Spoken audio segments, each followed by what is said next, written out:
January the 2nd, 1935, 1:20 p.m., Kansas City, Missouri. A well-dressed young man wearing a black overcoat with no luggage checked into the President Hotel, registered under the name of Ronald T. Owen from Los Angeles. Owen wanted an interior room with no windows to the street. When he insisted, the hotel manager gave him a windowless room on the 10th floor, room number 1046. Nothing seemed wrong or reliably suspicious about Mr. Owen, but that changed a day later when the cleaning lady, Mary Soptic, walked into Owen's room. He looked nervous, sitting in the small room next to a single lamp that lit the space. Shortly after Mary arrived, Owen left the room. "Leave the door unlocked," Owen asked the maid, as if he was expecting a guest. Owen had strange facial expressions that somehow unsettled Mary. He was either worried or really scared of something, she would later claim. Soptic came back to the room 1046 a few hours later to deliver fresh towels. Owen was in his bed, laying there fully dressed. A note on his desk. It read, "Don, I will be back in 15 minutes. Wait." The next day, when Mary came back to Owen's room, the door was locked. She used her passkey, which opened every room in the hotel. Much to her surprise, Owen was there, sitting alone in the darkness of the room. As she was cleaning the room, she heard Owen on the phone talking to someone. "No, Don, I don't want to eat. I am not hungry. I just had breakfast. No, I am not hungry." His nervous behaviour was a bit off-putting, but what really startled Mary was the darkness of the room. That same day, she went to the room again to deliver new towels. What did compel her to do so? Was it curiosity? Did she want to figure this strange person out? Regardless of her motive, what happened afterwards changed everything. She knocked on the door and heard two men talking.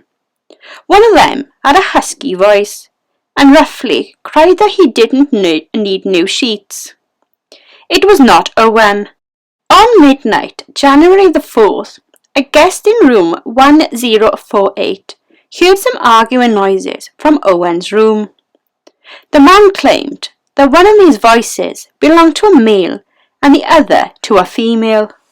The hotel staff tried to check up on him, but it appeared that the phone was off the hook.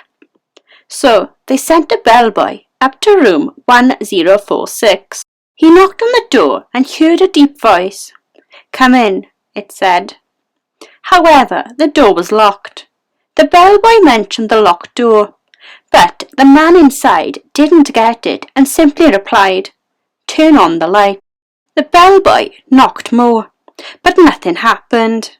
He decided to leave and shouted through the door, "Put the phone back on the hook." At 8:30 in the morning, another bellboy went upstairs to examine the situation because the phone was still off the hook. After the bellboy heard no responses from Owen, he used his passkey and entered the room. Owen was there, naked in the bed, covered with sheets that had dark marks all over them. He was passed out drunk. The bellboy put the phone back on the stand and left the room. However, later that day, when another bellboy visited the room, there was no sign of drunkenness. When I entered the room, he was within 2 feet of the door, on his knees and elbows, holding his head in his hands.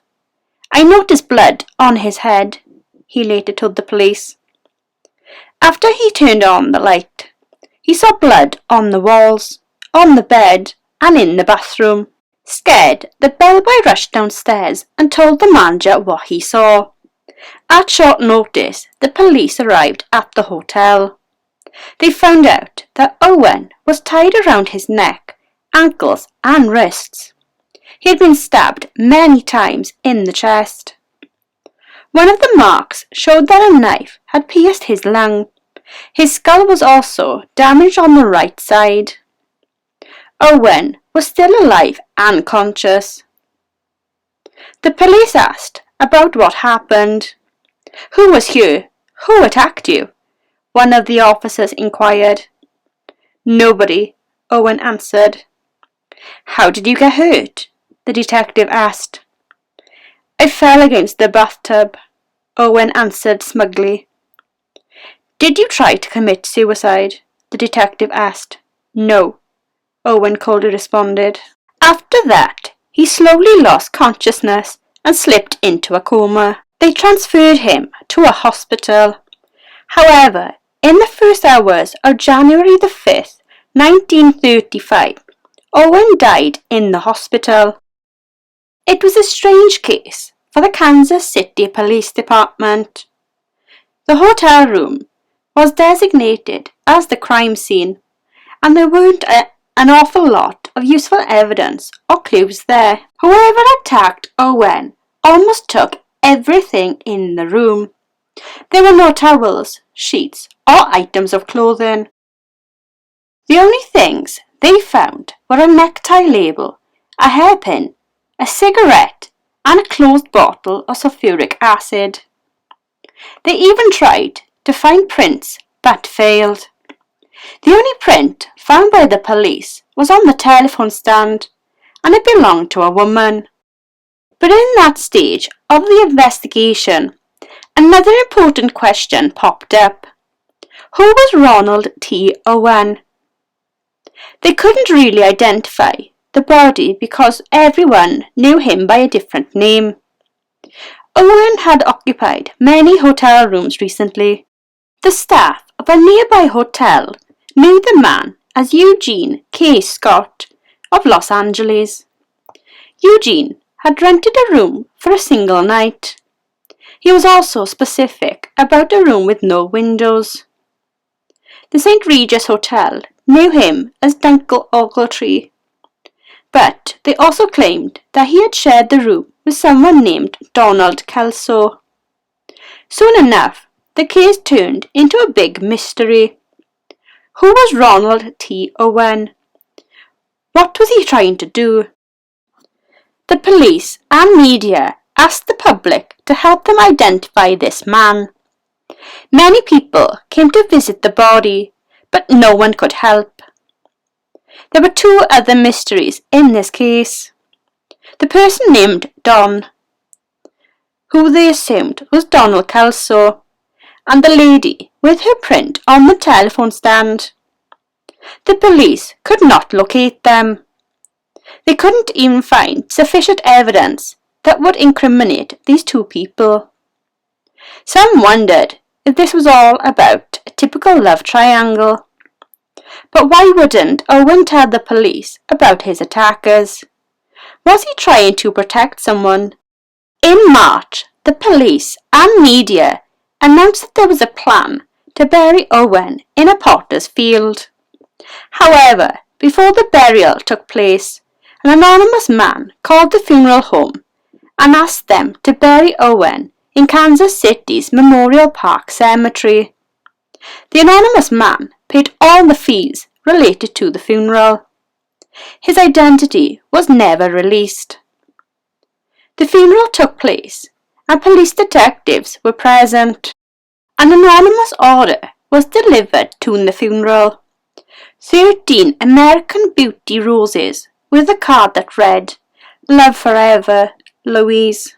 The police detectives couldn't find anything else. The case remained unsolved. 2 years after Owen's death, in the fall of 1936, a woman named Ogletree from Birmingham, Alabama, claimed that Owen was her son, Artemus, who went missing years ago. Owen's head was marred by a large white horizontal scar. Ogletree recognized him from this scar. After many failed attempts, Ronald T. Owen's identity was finally revealed. He was Artemus Ogletree, born in Birmingham. The media printed his real name in November 1936, but even then, his identity was the very last progress in the murder case of room 1046. Decades later, there are still no conclusive answers as to what really took place in room 1046. Many have tried to crack the case, but there are no clues that can help the investigators. Who was Don? Was he the murderer? Who was Louise? Was she connected to Don? There are many theories floating around the story of room 1046. However, there are no real answers based on solid evidence. As of today, the mystery behind the door of room 1046 remains unsolved. The last days of Artemus Ogletree, aka Roland T. Owen, aka Eugene K. Scott, aka Duncan Ogletree, are still a secret, and no one knows the real truth behind them. The chaos of our world is indeed terrifying. Hidden from us, many terrible things happen every day. Such mysteries speak of the darker features of human nature. Some believe that there will be many years before we finally learn the truth about Ronald T. Owen on that fateful day. Alas, the underlying principle of such mysteries warn us that that day may never come.